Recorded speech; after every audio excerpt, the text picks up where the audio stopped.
Olá, boa tarde. Você acompanha agora notícias do Brasil e do mundo desta quarta-feira, dia 7 de junho. O governo federal anunciou hoje que os beneficiários do programa Bolsa Família poderão retirar gratuitamente os 40 medicamentos disponíveis na lista atual do Farmácia Popular. O programa será relançado hoje pelo presidente Lula em cerimônia no Recife. Atualmente, as medicações disponíveis no programa estão divididas em duas categorias. Parte da lista é gratuita e parte tem um desconto de 90% em relação ao preço tabelado das farmácias comerciais. Entre os remédios que têm apenas desconto e agora passarão a ser gratuitos para quem recebe o Bolsa Família estão 4 anticoncepcionais, 2 tipos de tratamento para a doença de Parkinson, 3 apresentações de simvastatina, usada no controle do colesterol, 3 alternativas para controle da rinite e fraldas geriátricas. O Farmácia Popular também oferece de forma gratuita a todos os cidadãos 22 medicações para controle da asma, da diabetes e da hipertensão. Para essa lista, nada muda. As gratuidades serão mantidas. O Farmácia Popular foi criado em 2004 com o objetivo de garantir a continuidade do tratamento de doenças através de medicamentos gratuitos ou com descontos de fralda geriátrica. No ano passado, o programa Farmácia Popular atendeu cerca de 20 milhões de pessoas. Foram quase 9 milhões de atendimentos a menos do que o número registrado em 2015, ano com maior volume de recursos destinados às modalidades com e sem coparticipação. Uma pesquisa divulgada hoje pelo IBGE mostra que a taxa de analfabetismo entre os brasileiros com mais de 15 anos caiu nos últimos 6 anos. Mas 9 milhões e 600 mil pessoas ainda não sabem ler e escrever. O índice entre quem tem 60 anos ou mais também caiu entre esses anos de 20,5% para 16%.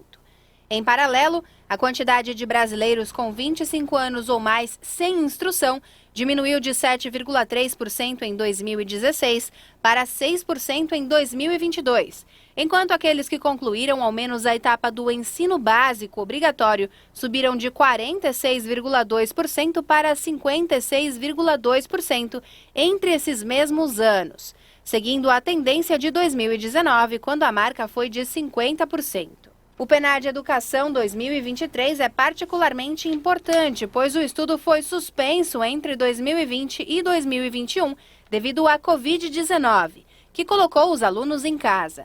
Essa é a primeira edição após a pandemia e apresenta os resultados referentes ao segundo trimestre de 2022. No Brasil, em 2022, havia 49 milhões de pessoas de 15 a 29 anos de idade. Dentre essas pessoas, 15,7% estavam ocupadas e estudando. 20% não estavam ocupadas nem estudando. 25,2% não estavam ocupadas, porém estudavam. E 39,1% estavam ocupadas e não estudando. Em 2022, pela primeira vez, mais da metade da população de 25 anos ou mais de idade tinham pelo menos o ensino básico obrigatório. De 2019 para 2022, observou-se redução do motivo não tinha interesse em estudar, que passou de 28,6% para 24,7%. O motivo precisava trabalhar permaneceu praticamente estável entre esses 2 anos. Já outros motivos passaram de 9,4% para 14,5%. A parcela de crianças de 4 e 5 anos que estavam matriculadas nas escolas do Brasil caiu de 92,7% em 2019 para 91,6% em 2022, segundo dados da Pesquisa Nacional por Amostra de Domicílios Contínua, a PNAD, divulgados hoje. O estudo feito anualmente foi pausado em 2020 e 2021 por causa da Covid-19. Segundo o Instituto Brasileiro de Geografia e Estatística, pode parecer uma queda pequena, mas é estatisticamente relevante e enfatiza que nunca desde o início da série histórica em 2017, esse índice havia caído.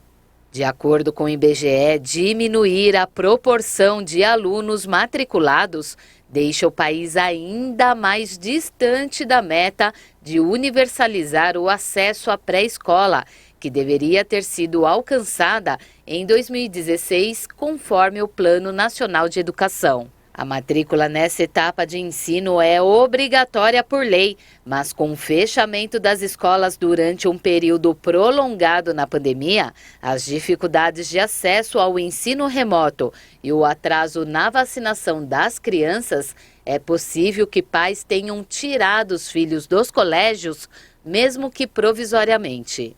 Entre outros destaques apontados pela PNAD Contínua 2022, estão a porcentagem de crianças de 6 a 14 anos matriculadas na etapa correta, ou seja, no ensino fundamental, que caiu de 97,1% em 2019 para 95,2% em 2022.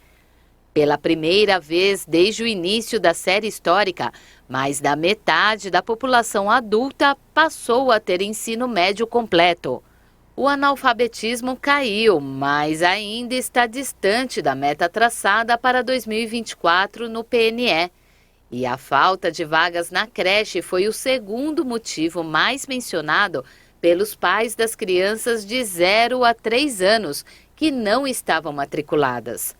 No ensino médio, mesmo com a pandemia, a participação dos jovens na escola aumentou.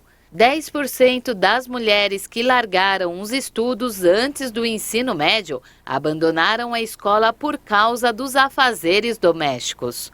Das 49 milhões de pessoas de 15 a 29 anos, 20% estavam na situação nem estudavam, nem trabalhavam em 2022. E nos destaques internacionais, nos Estados Unidos, o ex-governador republicano de Nova Jersey, Chris Christie, antigo aliado de Donald Trump, entrou para a corrida presidencial de 2024, se apresentando como o único candidato capaz de enfrentar o ex-presidente. Conhecido pelo estilo aguerrido, Christie registrou a candidatura na Comissão Federal Eleitoral e se juntou ao grupo recheado de aspirantes do Partido Republicano para a Casa Branca, entre eles o governador da Flórida, Ron DeSantis, e o ex-vice-presidente Mike Pence.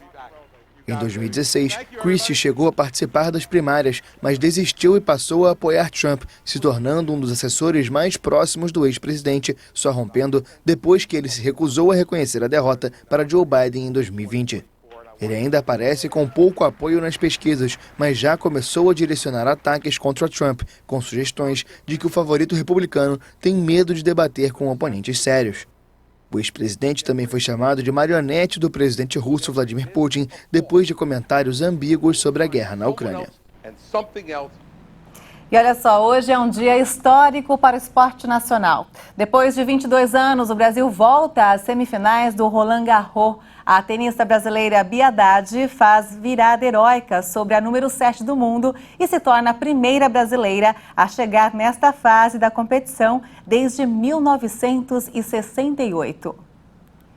Era a rival mais difícil no caminho até aqui. Do outro lado da rede, Ons Jabeur, conhecida como uma das jogadoras mais talentosas do circuito. Só havia perdido um set em Paris.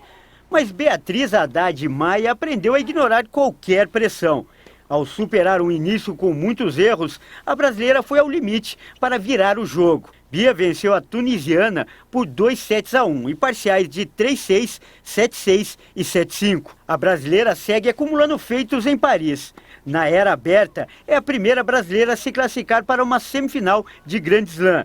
Com a vaga das semifinais, Bia segue os passos de Maria Esther Bueno, a única brasileira a chegar às semifinais em Roland Garros. Foi finalista em 1964. Além disso, é a brasileira a ir mais longe em um Grand Slam desde a própria Maria Esther em 1968. Bia ainda espera por sua rival na semifinal.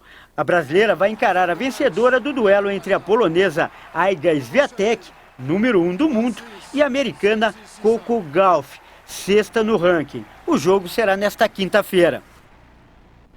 Grande feito, hein? Parabéns aí a Bia Haddad. E essa edição fica por aqui. Você acompanha outras informações logo mais às 5 da tarde com Margarete Azevedo. Eu volto no Jornal das 18h30 ao lado de Juliana Dariva. Até lá.